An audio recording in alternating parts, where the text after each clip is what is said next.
Yo, what's going on, guys? Bobby here, and today we're going to be talking about Brawl Cup a little bit and just kind of summarizing what we saw went down. Now, I'm going to go team by team, day by day, and kind of just explain what I saw, some thoughts that I had during the match and after, and kind of what I think about every team and region moving forward.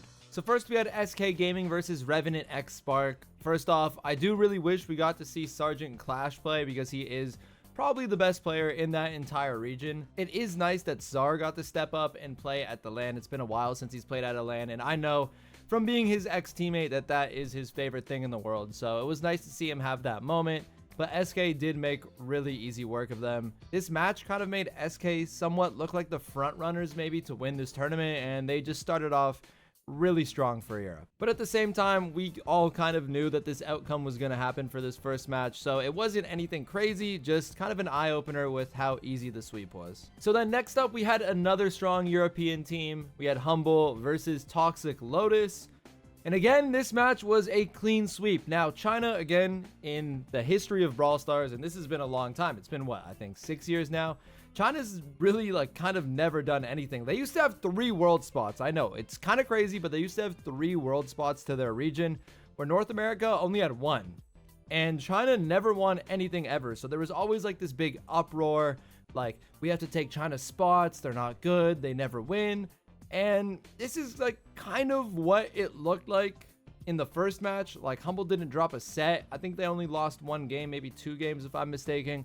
But again, another clean sweep by Europe, and it looked like China was in that category with Revenant, where they probably just weren't going to win a game all series. I meant to say all tournament, but boy, was I and probably a lot of us watching at home wrong. Before we get on to how good China actually was, we do have to keep going in order. So we're going to talk about Zeta versus Elevate. And I actually got a good amount to say about this match because Zeta was my pick to win the tournament. I thought they were going to be really strong because, in my head, it was pretty simple math. You have Saitempo on your team, and East Asia is typically the best mechanical region, and Suzuku or whoever has been drafting for this team has been really strong on the drafts. Before, East Asia was very passive, not very aggressive. Now they just love to play tanks. So I was like, okay, you have the mechanical goats, you have good drafts, you have aggression, surely this team wins. But Elevate did actually put up a really good fight.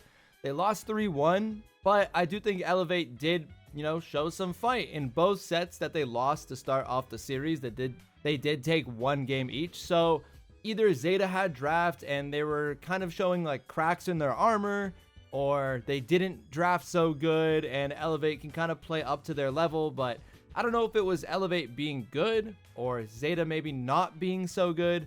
But one of the two are true because it was a lot closer than I think it should have been. And Elevate actually represented us pretty well. So next up, we have Loud, which is Brazil versus Tribe. And what even happened? First off, Tribe, great team. They absolutely dominated our North American region. I don't know what it is about South America versus Tribe, because whenever they face me at STMN, it's not that hard. But for some reason, South America just owns Tribe. I don't know what it is, but they have 4 wins now versus Tribe in 6 years, which honestly is a lot of wins. I think it's more than SK has, and supposedly SK and Tribe have this rivalry. Well, what about Brazil and Tribe? But yeah, it was a great match. It went all the way to, I think, double match point. Yeah, it was double match point. They went all the way to double match point. And Firecrow's Kenji, I just have to say it. This was some of the best Kenji gameplay I've seen in a long time. But he just absolutely went crazy. Now, I did think there was a lot of very critical draft mistakes in this match, specifically on Safe Zone taking Amber, or on, what was it, Double Swoosh taking Lily into Hank. There was a lot of things that just kind of didn't make sense. Tribe did almost win despite having pretty bad drafts. So, I had to give it to them. I was like, okay, this is still kind of the Tribe that I'm used to playing. They got out drafted and they brought it pretty close. And Loud got the win, and everyone from South America was so hyped about this win, but it didn't last long. So next up, we have the 2 losers bracket games for day number 1. We have Revenant versus Elevate, which is Czar versus Patchy. That's never happened on LAN before. LG versus STMN has never happened before. I did get the honor of facing Patchy and Chino when I subbed for STMN EU last year. I was fortunate enough to take the win, but this is not about me. Patchy did get his revenge onto Czar, and he completely carried this match. Like, honestly, it was looking kind of even in set number 1. In fact, it was looking like Revenant was actually going to win, but then Patchy makes a game-saving play with this Frank super and pull, and kind of like takes it out of the fire and takes the win for Elevate. Now, Elevate does go on to win this match pretty easily, but you don't know what's going to happen if Revenant takes that first set. They can get some momentum on their side. They might draft differently, play differently, and I think Patchy was completely the MVP for this match and stole the show because he just played out of this world. And for a retired player, well, he's not so retired anymore, but for a player that was retired, I can do nothing but just give him a round of applause because my bro, like, he just played so good. So this eliminated Revenant, and I'm going to talk about the teams when they get eliminated. Revenant really didn't show too much great stuff out of them. Now, mind you, they are really good players, and again, they had a sub instead of arguably their best player. So it is kind of unfortunate that Sergeant wasn't able to play. Could they have done better if Sergeant played? Yeah, probably. Would they have won? I'm not sure, but it's, you know, it's hard to put a team down when they don't have their actual roster. So yeah, they didn't win a set, and they definitely could have looked better, but hopefully next time they get their full roster to actually play. And then next we have Tribe versus Toxic Lotus. And I don't know, like, I'm still kind of speechless when talking about this. They're the number 1 in our region for a reason. Like, I really think they're a good team, and I'm not the closest friends with them, but I'm honestly going to keep defending them. Like, I really do think they're a strong team. They went to double match point last Worlds versus Crazy Raccoon, which are some of the greatest players to ever play this game. And it's just hard for me to believe that Toxic Lotus beat them because they were undefeated all year. And it's partly because NA isn't really that great of a region at the moment, but like, it's partly because they're really good at drafting, at team play, at a lot of different things. And they showed none of that. Like, that's the truth. They're a good team, but they showed absolutely nothing that made them good at Brawl Cup, and they lost. And unfortunately, I know they have to deal with it more than I do, or more than anyone in my region does, and it's sad. And you know, something I don't like doing is I don't like piling on to someone when they're sad. But I mean, as a region now, our entire region's embarrassed.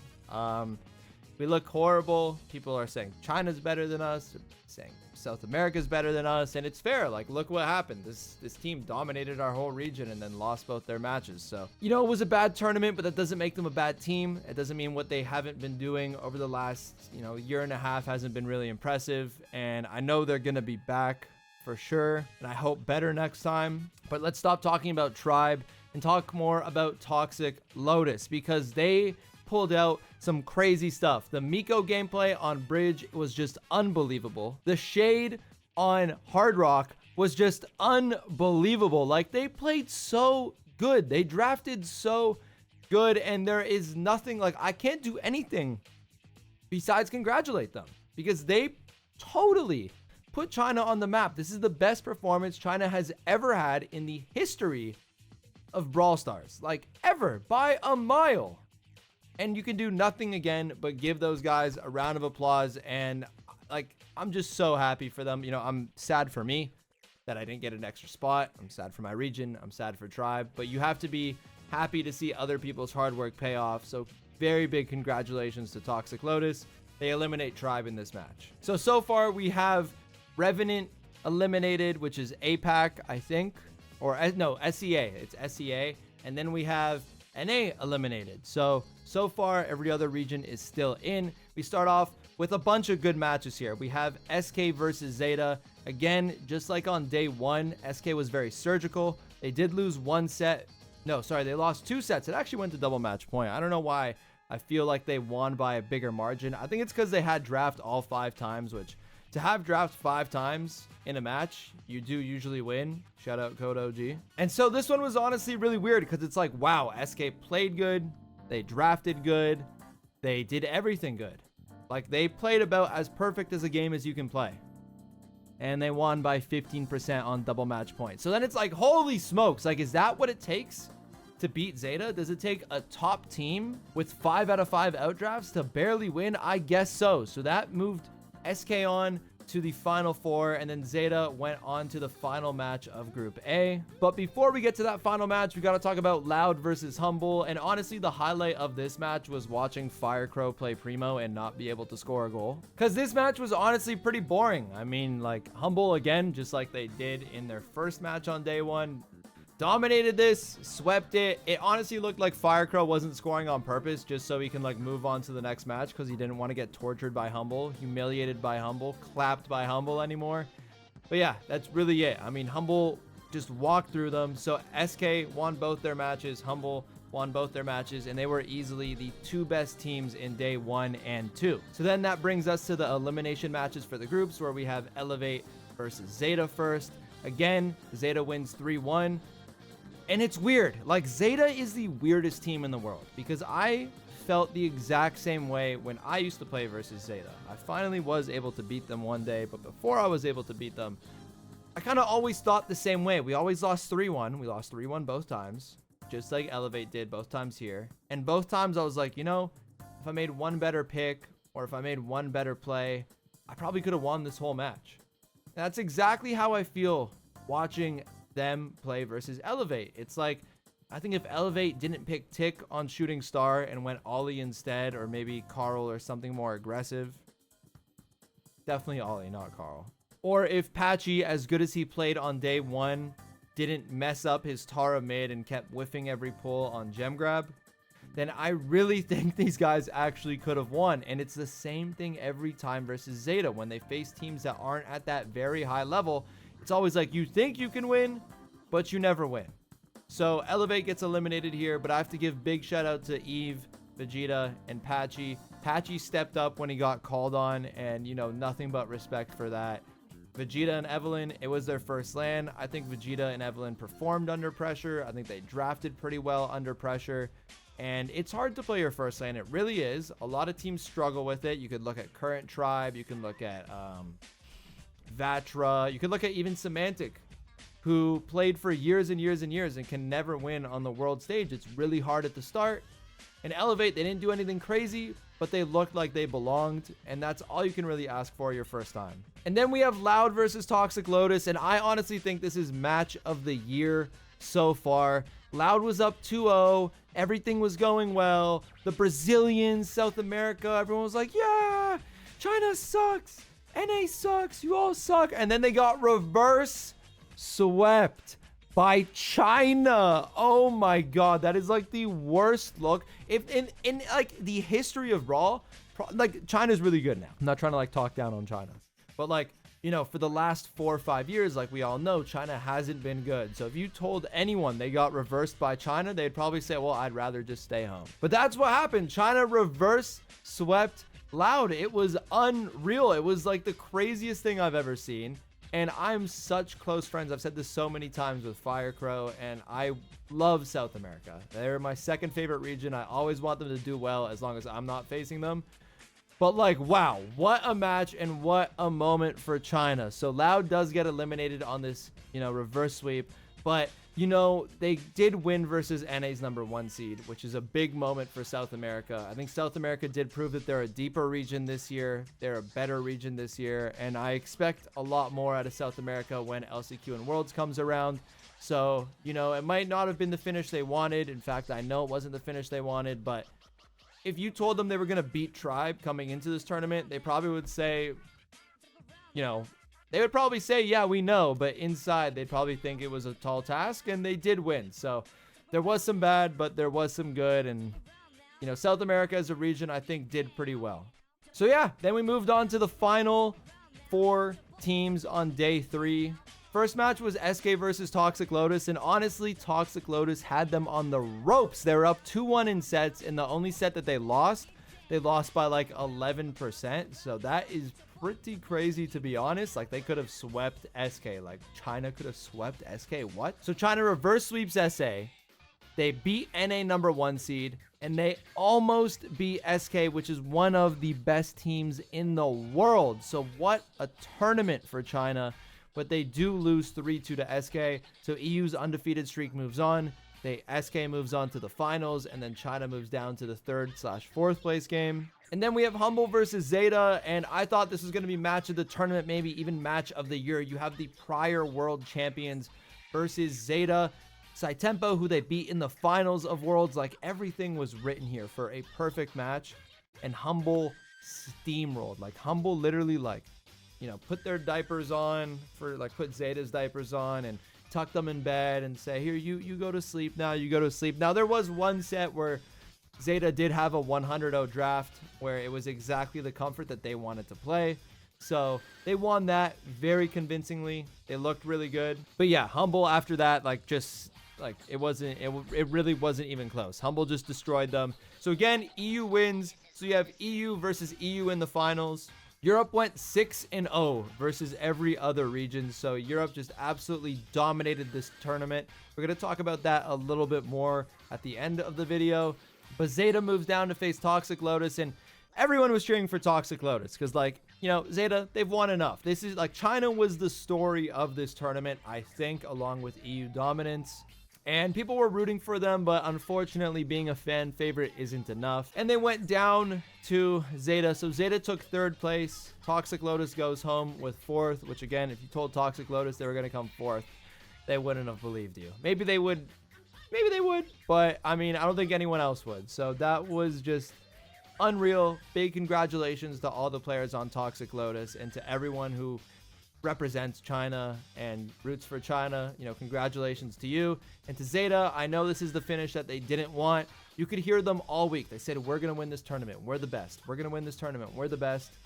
And I don't think they're happy with 3rd, but they do look pretty good, and I do expect to see them back and fighting for a World Finals win. And then finally, we have SK versus Humble. Honestly, I didn't want to watch this. Ain't nobody trying to watch EU versus EU unless you're from EU. Like, if you want to watch this, you can just go rewatch a monthly final or something. Like, this is supposed to be a sick tournament where you have one region in the finals versus another region in the finals, and it's usually EU versus EA, but at least, you know, you have, like, 2 different things. Like, oh my god, it was torture. I didn't want to watch Europe versus Europe. I don't know who did. But again, Humble just looked too good. Like, what is going on? Humble just looked levels above everyone. Semantic, an amazing in-game leader. I think he helps a lot with drafts too. Cannon, drafter, you're insane. Absolutely insane drafter. Lukey, in my opinion, is the best carry player in the game. Like, for a big moment or a big play, I think Lukey is probably the best in the game right now. But honestly, Boss is just so unbelievable. Like, Boss is my pick for the best player in the world right now. Like, he is so unreal, so solid, doesn't make any mistakes, knows his role perfectly, and he's just great. So big shout outs to you, Boss. Also shout outs to everyone that played on SK. I mean, Joker, again, an insane in-game leader. OPE, North America, including myself, we all knew OPE was the reason SK came top 4 2 years ago. Big reason why I went down to his team in Gugu and LCQ, and they made a little bit of a Worlds run. Like, OPE is just such an insane player, so obviously hats off to him. And Yoshi, again, just like Boss, Yoshi is so good. Like, nothing but respect to Yoshi. Doesn't make any mistakes. Very solid at LAN. Him and Boss represent Spain so well as players, and you know, they're just insane. But yeah, Europe just completely dominated this tournament. They are easily, by a mile, the best region right now. And like, usually I used to say back in the day, and I think it was true back in the day, NA used to be the best drafting region, and EA used to be, which is Asia, Japan, used to be the best mechanical region. I don't think either of those are even close to true right now. I think Europe is the best mechanical region, the best drafting region, and just the best region in general. And it's going to take a very special team from one of these other regions to compete with them, because they have lower ping than everyone, more practice than everyone, and just a higher level than everyone. So it's going to be really difficult to take those teams down. I do have some teams in mind that I think can do it, but maybe I'll save that for another video. So that's going to be it for me today. The 3 biggest takeaways for me from this tournament, again, was Europe's dominance, how good China was, and again, I don't want to make fun of myself, but how bad North America was, because I don't expect that from my region ever. So that's going to be it. I hope you guys enjoyed. And if you guys did, like, comment, and subscribe. But I'm going to see you guys later. I hope you guys enjoyed the recap. I'll see you guys later.